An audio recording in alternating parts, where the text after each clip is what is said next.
ख़रीदा था क्योंकि मुझे अपने किचन का मेकओवर करना था, तो इसलिए मैंने थोड़ा सा सामान मंगाया था, वही मैं आपके साथ शेयर करने जा रही हूँ।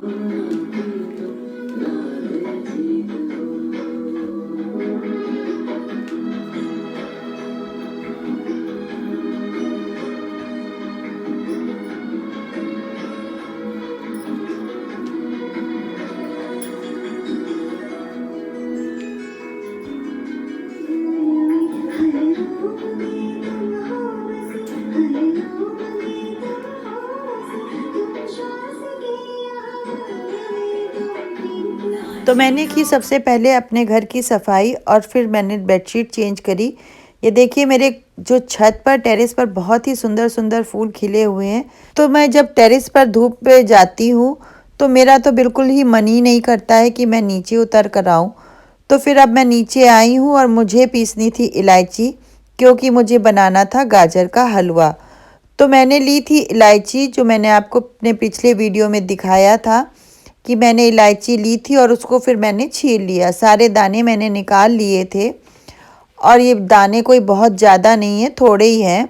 तो इलायची को अगर आप थोड़े ही इलायची को पीसना चाहते हैं और महीन पीसना चाहते हैं तो उसमें आप 2-3 चम्मच चीनी डाल दीजिए। अगर आपकी इलायची ज़्यादा है तो आप चीनी थोड़ी कम डालिए, और अगर कम है तो आप चीनी थोड़ी ज़्यादा डाल दीजिए। इससे इलायची बहुत ही महीन पिस जाती है और बहुत ही आसानी से पिस जाती है। मुझे ये डालनी थी गाजर के हलवे में, इसलिए मैंने थोड़ी चीनी ज़्यादा डाल के पीसी है। वैसे भी इलायची ज़्यादातर हम मीठे में ही डालते हैं, इसलिए अगर चीनी आप थोड़ी ज़्यादा भी डाल देंगे तो कोई फ़र्क नहीं पड़ेगा। तो मेरे पास एक ये कॉफ़ी की शीशी थी जो कांच की बनी हुई है, तो मैं इलायची पीसकर इसी शीशी में रख लेती हूँ और ये बहुत ही अच्छी रहती है और इसका खुशबू भी नहीं उड़ती, ना ही ये ख़राब होती है। तो इस तरीके से आप इलायची पीस कर रख लीजिए। अगर आपको सिर्फ दाने नहीं पीसते हैं तो आप इलायची के छिलके भी इसमें डालकर पीस सकते हैं, वो भी इसमें आसानी से पिस जाएंगे। तो मेरी इलायची पिस गई है। फिर मैंने अपनी ये जो मिक्सी है इसको लपेट कर रख दिया और ये जो मैंने कवर बनाया था लेगिंग काट करके, उसको मैंने इससे ढक दिया। मेरा गाजर का हलवा लगभग पक चुका है और अब इसमें मुझे डालना है खोया। आप इसे मावा भी कह सकते हैं, क्योंकि बहुत लोग इसे मावा भी कहते हैं। तो जब हम खोया मंगाते हैं तो वो बहुत टाइट होता है, क्योंकि फ्रीज़र में रखा होता है, डीप फ्रीज़र में रखा होता है। तो ये बहुत टाइट था। इसको मैंने 1 मिनट के लिए माइक्रोवेव में रख दिया और उसको चला दिया। उसके बाद ये देखिए कितना मुलायम हो गया है और अब मैं इसको कट करूँगी और कट करने के बाद गाजर के हलवे में डाल दूँगी। तो जब मैं इस पैकेट को कट कर रही हूँ तो मैंने आपको पहले भी बताया था कि जो उसका छोटा पार्ट होता है, जो कट होता है, उसको मैं उसी में जुड़ा रहने देती हूँ, फेंकती नहीं हूँ। तो ये गर्म होने के बाद बहुत ही मुलायम हो जाता है और हमें बहुत ही आसानी से हलवे में मिल जाता है, ज़्यादा मेहनत नहीं करनी पड़ती है। मैंने हलवे पर भी एक वीडियो बना रखा है, क्योंकि मैं बिना दूध का हलवा बनाती हूँ। नमस्ते फ्रेंड्स, राधे राधे।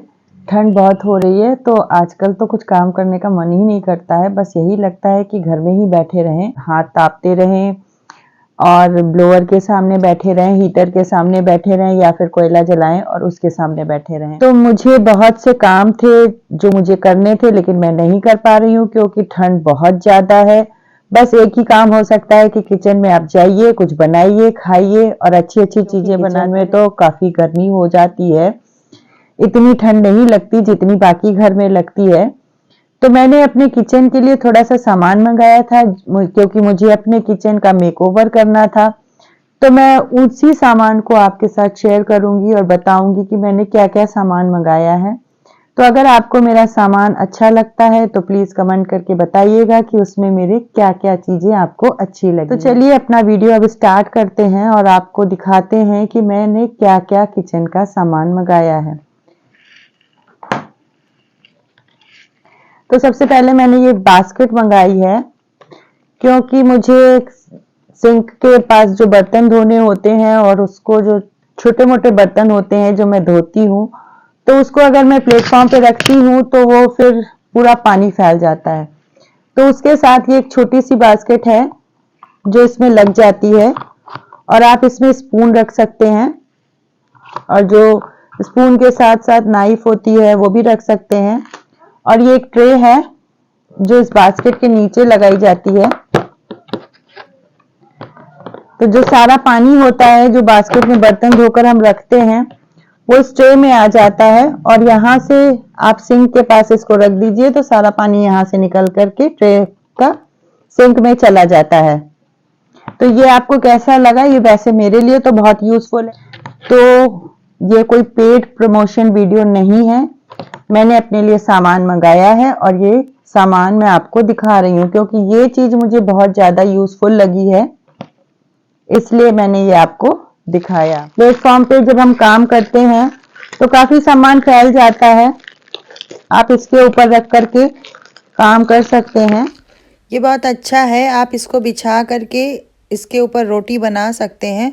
और अगर आप इसके ऊपर रोटी नहीं बनाना चाहते हैं, आप इसके ऊपर अपना जो रोटी बनाने वाला पाटा होता है वो भी रख करके आप इसके ऊपर रोटी सेक सकते हैं। तो जो इसके चारों तरफ आटा गिरता है वो आटा इस पे गिरेगा और इसको आप उठा करके झाड़ दीजिए और फिर या तो आप इसको धो लीजिए।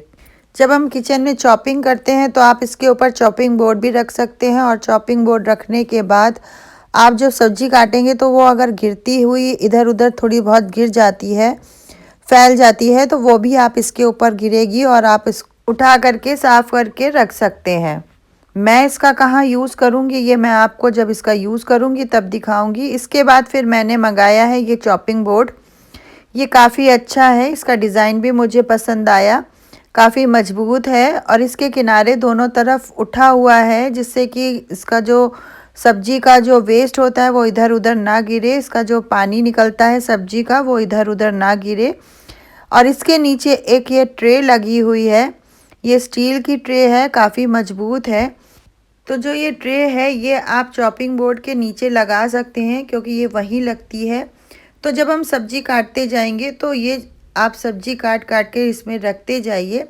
और अगर आप सब्जी काट कर इसमें रखना नहीं चाहते हैं तो जब हम सब्जी छीलते हैं तो छीलने के बाद जो उसके पील्स होते हैं, उसके छिलके होते हैं, वो भी आप इसके नीचे ट्रे में रख सकते हैं। तो मुझे तो ये बहुत अच्छी लगी है, आपको कैसी लगी है आप ये मुझे कमेंट करके ज़रूर बताइएगा।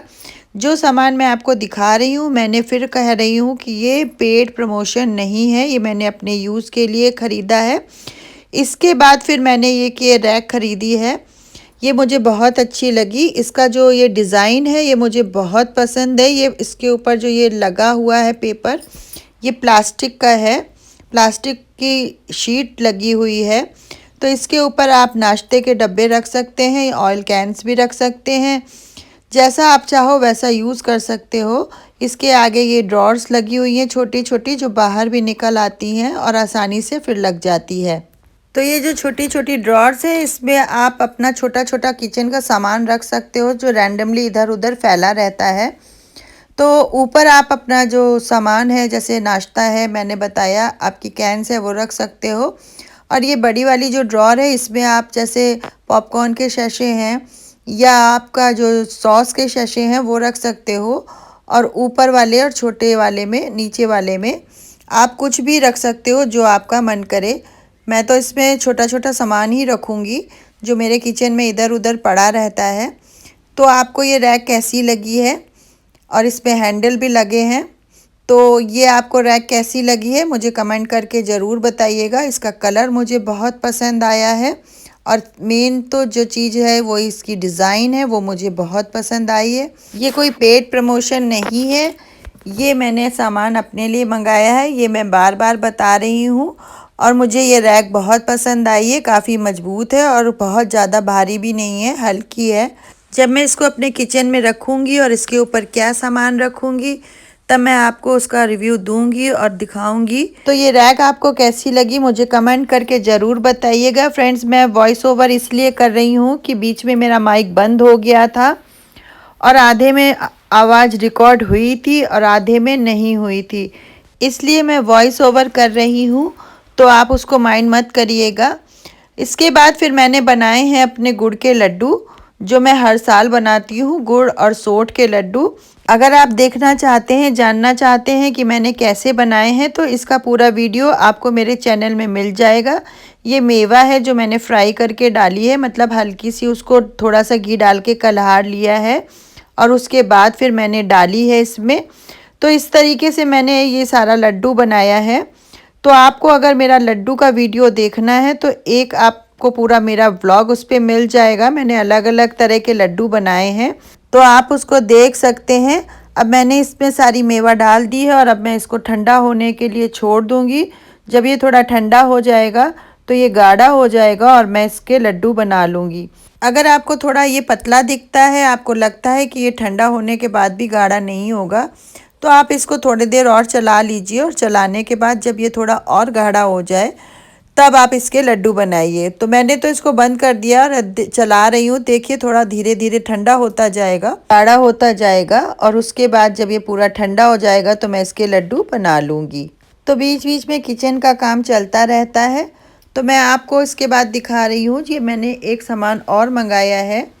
ये वुड की ट्रे हैं जो मैंने अपने किचन के लिए मंगाई हैं। इसमें मैं अपने ऑयल कैन रखूँगी, या आप चाहो तो इसको सर्विंग ट्रे की तरह भी यूज़ कर सकते हो। ये काफ़ी मजबूत है और देखने में बहुत सुंदर लग रही है। इसकी मजबूती बहुत अच्छी है। इसको मैंने ऑयल कैन रखने के लिए इसलिए मंगाया है कि जब हम ऑयल कैन रखते हैं तो कितना भी साफ़ कर ले थोड़ा सा ऑयल नीचे लग ही जाता है। तो जो वुड होती है उस पर अगर ऑयल लग जाता है तो कोई ख़ास दिक्कत नहीं होती है। आप उसको साफ़ कर लीजिए अच्छे से, और अगर थोड़ा सा ऑयल उसमें लगा भी रहेगा तो उससे शाइनिंग ही आती है, कोई उसमें ख़राबी नहीं होती है। तो इसलिए मैंने इसको मंगाया है और इसके ऊपर मैं ऑयल कैन ही रखूँगी। इसका जो कलर है वो देखने में बहुत सुंदर लग रहा है, तो आप इसको ऐसे ही यूज़ करिए और जब आपका इस कलर से मन ऊब जाए, भर जाए, तो आप इस पर कोई भी कलर पेंट कर सकते हैं। चाहे ऑयल पेंट कर लीजिए, चाहे एक्रिलिक पेंट कर लीजिए, तो ये फिर से नई लगने लगेगी और बहुत ही सुंदर लगेगी। आप चाहो तो इसके ऊपर कुछ डिज़ाइन भी बना सकते हो। वैसे तो इस पे वुड का डिज़ाइन बना हुआ है। तो आपको मेरी ये ट्रे कैसी लगी है प्लीज़ कमेंट करके ज़रूर बताइएगा। और जिसने अभी तक मेरा चैनल सब्सक्राइब नहीं किया है प्लीज़ सब्सक्राइब करिएगा और बेल आइकन दबा दीजिएगा ताकि आपको नोटिफिकेशन मिलता रहे। जो लोग नए हैं, जिन्होंने अभी नहीं सब्सक्राइब किया है, उनसे भी मेरी रिक्वेस्ट है कि प्लीज़ मेरा जो चैनल है उसको सब्सक्राइब करें और बेल आइकन दबा दें। और आपको मेरा ये सामान कैसा लगा है वो मुझे कमेंट करके ज़रूर बताइएगा कि आपको मेरे इतने सारे सामान में से कौन सी चीज़ सबसे अच्छी लगी, कौन सा आइटम सबसे अच्छा लगा है। तो मेरे ये सामान जो मैंने मंगाया है इसको जब मैं यूज़ करूँगी, जब इसको कहाँ कहाँ डेकोरेट करूँगी तब मैं आपके साथ शेयर करूँगी, तब मैं आपको इसका रिव्यू दूँगी। तो फ्रेंड्स, मैंने जैसा कि आपको पिछले वीडियो में बताया था कि मेरे बेटे के पेपर होने वाले हैं, उसका 12th है, उसका बोर्ड है इस साल, तो इसलिए मेरा वीडियो लेट हो जाता है और मुझे टाइम नहीं मिल पाता है कि मैं वीडियो बनाऊं और डालूं।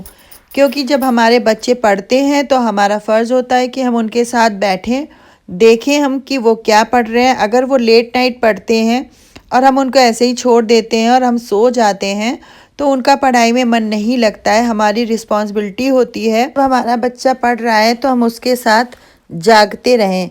क्योंकि अगर हम उसके साथ जागते नहीं रहेंगे और सो जाएंगे तो बच्चे को लगेगा कि अरे सब तो सो रहे हैं, तो उसका भी सोने का मन करेगा और फिर उसका मन पढ़ाई में नहीं लगेगा। तो आज का व्लॉग बस इतना ही है। फिर मिलते हैं एक नए व्लॉग के साथ।